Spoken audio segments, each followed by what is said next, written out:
I wake up every morning just crying, thinking this is not going to be what's going to happen every single day. It's just so hard to get through it. I just don't know how to get through it.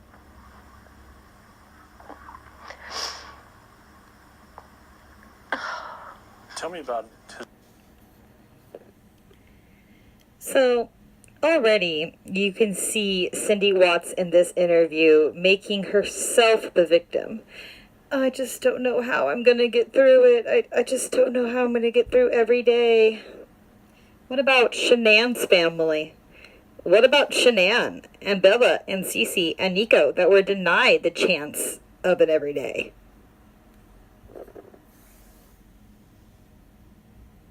Childhood, did he play sports? Was he in scouts? What kinds of things did Yes, did he played sports. He played sports from the time he was 5 years old up until he was 17. And he was in basketball, he was in baseball, he was in football, and loved NASCAR. He and his dad went to the NASCAR races all the time. Loved sports. And he was a good kid. Had two best friends, and that's who he grew up with, and still are friends with them today. And there's nothing that would have predicted any of this could have ever happened. Now, I highly doubt that is true. I can see already from the interviews that I have watched and the material that I have read on this case that there is definitely some red flags and some things that could have led to Chris Watts becoming the monster that he is. One of them being the mother herself, and you'll see why as the interview continues. Yeah. Nothing in his childhood at all. I would have never in a million years thought something like this could happen to him at all. Happen to him. This didn't happen to him, Cindy. This happened to Shanann and to Nico and to Cece and to Bella. This did not happen to your son. Chris Watts is not a victim in this. You didn't see things like him getting into fights? Or... No fighting. He was quiet, and he got along with people, and he didn't start anything, and he was, finishes them, though. A perfect teenager, tell you the truth. He did not even rebel. He wanted to go to NASCAR Tech. We made that possible for him. What did he do after he finished school? He worked at the dealership as a service technician and was making good money and loved it.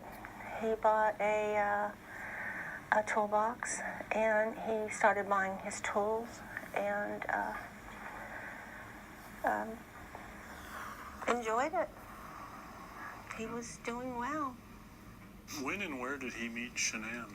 They met, and he liked her, she liked him, but... He asked when and where did he and how did he meet Shanann. Her answer did not really give the details to what he asked. She simply said they met, they liked each other. That doesn't say how or when they met. It didn't, I don't think it was love at first sight or anything. They took a little while and I guess got to know each other and, dated. It was always a little strange that she always said a lot of things about Chris in front of me that I didn't like. Like, this isn't the kind of person I would date. He doesn't know how to do this, or he doesn't know how to do that.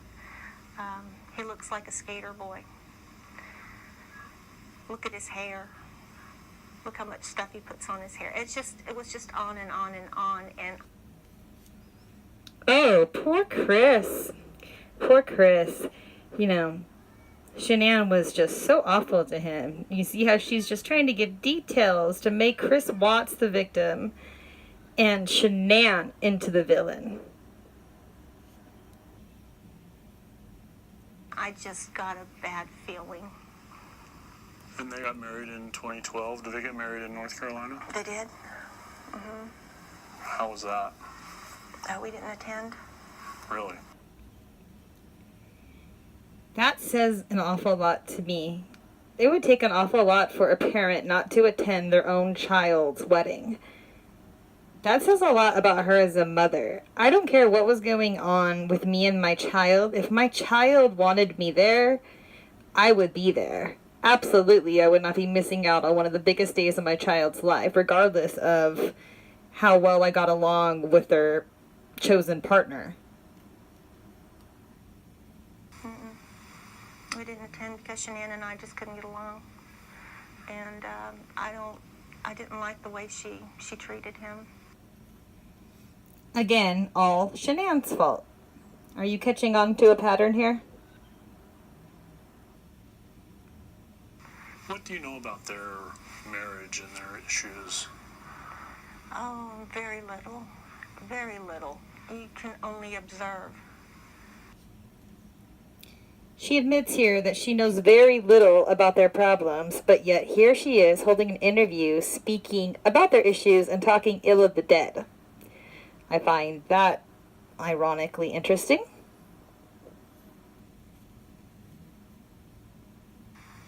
I could only observe what I saw when I was around them.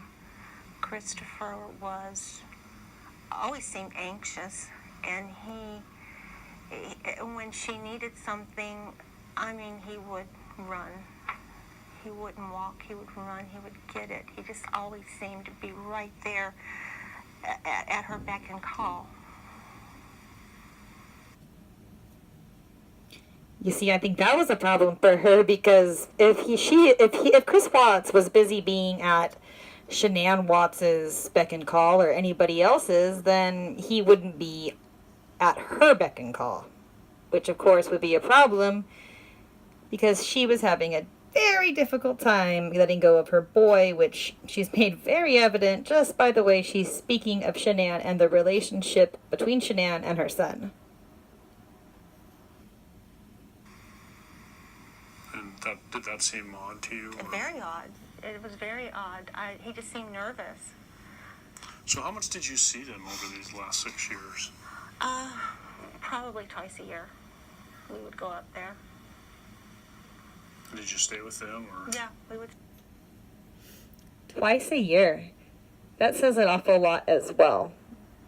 They've barely ever seen each other. This relationship was strained. I think that the relationship between the Watts parents and Shanann was never going to be good.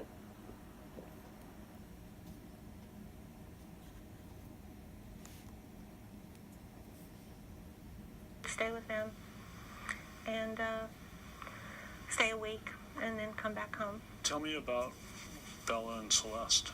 Oh, Bella was just like Chris. Just like him, shy, cautious, conservative.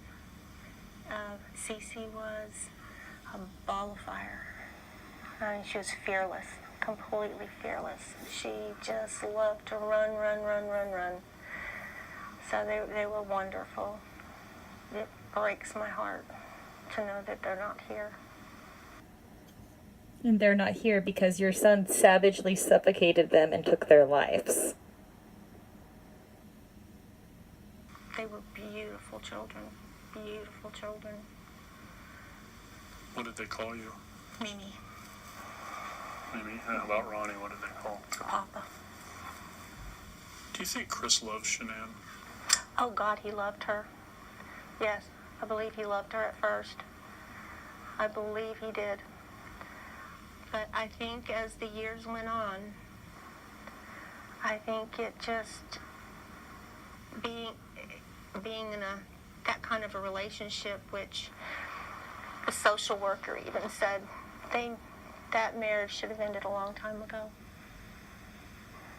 Shanann's pregnancy, and what did Chris tell you about that? Was he excited? Again, talking ill of the relationship, that type of relationship. No, I don't think he was. I think it was a shock to him. And he said that they have been talking about divorce. That says a lot, too. No, you don't think he was excited about having this third child, and you think it was a shock to him. But I know for a fact, because of Shanann's lupus, she had to have fertility treatments to conceive all of her children, so it wasn't that big of a shock. They were trying to have baby Nico. That, they are not compatible anymore, and he was not happy. They're not compatible anymore, and he wasn't happy anymore because he was having an affair with Nicole Kessinger and was too obsessed with sniffing and smelling her dirty butt than his beautiful wife of 6 years and their gorgeous children. Happy anymore, and I finally thought he's finally seen the light. And I finally thought he's finally seen the light. Over and over again, this woman just doesn't miss an opportunity to try to trash Shanann, and it's disgusting. It really is. And I take it Chris had never been in trouble with the law. Never. He's got one speeding ticket and didn't even know about that. Tell me what happened when they were reported missing. What did you find out? How did you find out? Who told you? I think Ronnie called me. Ronnie called me and said that they're missing, and I thought, I don't believe it. I didn't believe they were missing. I believed that she was going to punish Chris. Again, trying to paint Shanann in a bad light. It's unbelievable. I mean, if you wonder how Chris became what he became, he was not born that way. He was made by his mother. You can tell a lot of these narcissistic personality traits that Chris Watts clearly had. He very clearly got it from his mom. She was just going to punish him, take the girls, and just punish him. I had no idea of anything else. Christopher called and said, Mom, they're searching the house. I said, okay, that's fine. I mean, and I still was not worried. I was not worried. I just thought Shanann had run off. She was still not worried, even after her son said he didn't know where she was, hadn't heard from her, even after no one had heard from her. Her car was there, the car seats were there, Cece's EpiPen was there, the medication was there, her wedding ring was there. Even then, she still wasn't worried. With girls. So walk me through the sequence of events over the next few days. Did you and your husband travel to Colorado? Ronnie did. Okay. Ronnie did. And, I mean, Christopher let everybody come in. Her phone is there. Her purse is there. Everything is there. Exactly. And if she had taken off with the girls, she would have needed those things. But there's no kids, and there's no Shanann. And I was not worried. You know, I thought she has just gone off, and I'm going to punish you for this, and you can worry about me. But when Christopher called us, and he said, I said, do you want us to come down now? He said, tell Dad I need him. Tell Dad I need him to come down. I said, what about me? He said, no, Mom, just stay. Just send Dad. And he picked him up at the airport. That says a lot, too. Why do you think that Chris Watts did not want his mother to come and only wanted his dad to come? I find that very interesting. And they drove to the police station, and Chris still didn't say anything to him. Nothing. He had already been interrogated 7 hours prior to that. He had already let the police go into his home, search everything. Oh, poor baby.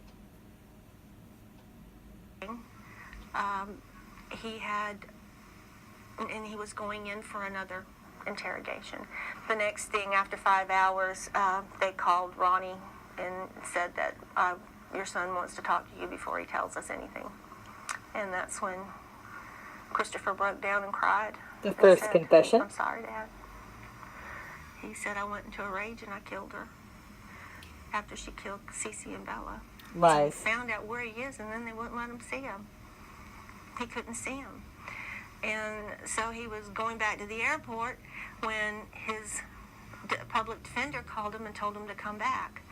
And that's when Ronnie met his public defender. And so talked to her for a while. Again, Chris was the victim, and then he couldn't see him. We couldn't see him anymore. He just admitted to killing his pregnant wife, and you're still only concerned about him. I like how she completely brushed over the fact that he had admitted to killing Shanann, who was 15 weeks pregnant with a little boy. And they kept in touch with us and let us know what's going on. And then what was the next update that you got? Was it?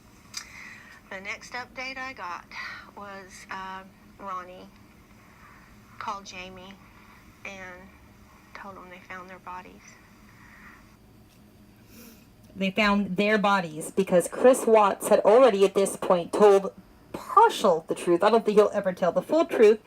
But at this point he had told detectives where to find the girls' bodies, which was the oil tanks at his work where he had shoved them and left them. And they rushed over here. Nobody told me anything until they walked through the door. And they told me what happened, and I just fell to the floor. I just fell to the floor. It was unbelievable. And it's been unbelievable ever since. And What did his attorneys tell you about contact with him, starting with his None. arrest? No contact. Everything is recorded. No contact. No letter writing. I didn't see the harm in the letters. Hi, son. Love you. Keep fighting. We are here to support you. What is wrong with that? What can the DA do about letters like this? Dear son, we support you. Keep fighting.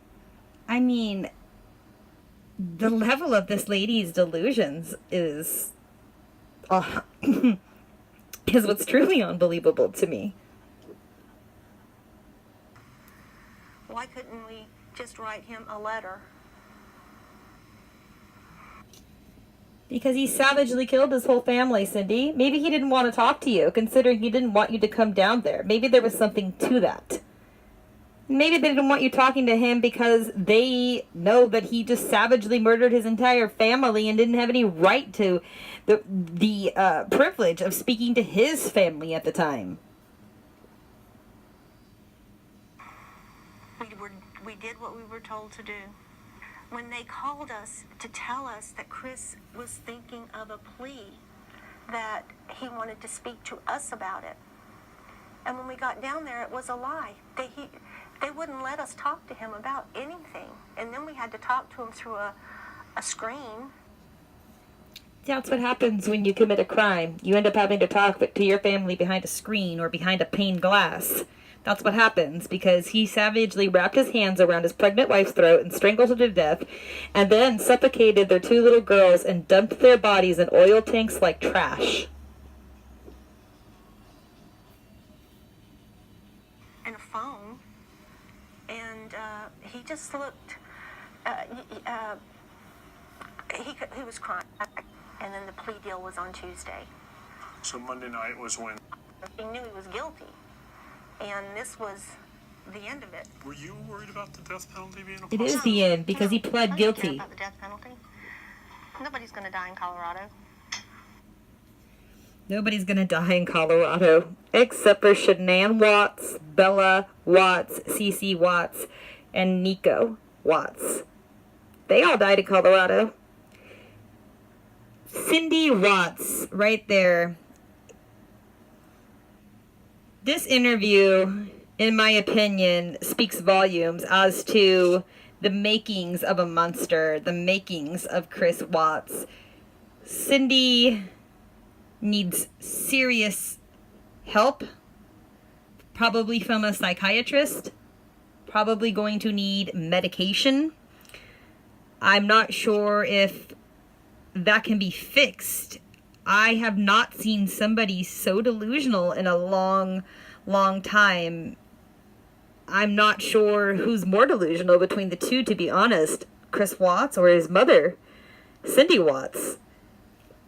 Anyways, that is my video today reacting to Cindy Watts' interview, speaking about her son after his crimes have been committed. Anyways, leave a comment and like and subscribe to my channel, and I will talk to you guys again in my next video. Thanks, guys. Bye.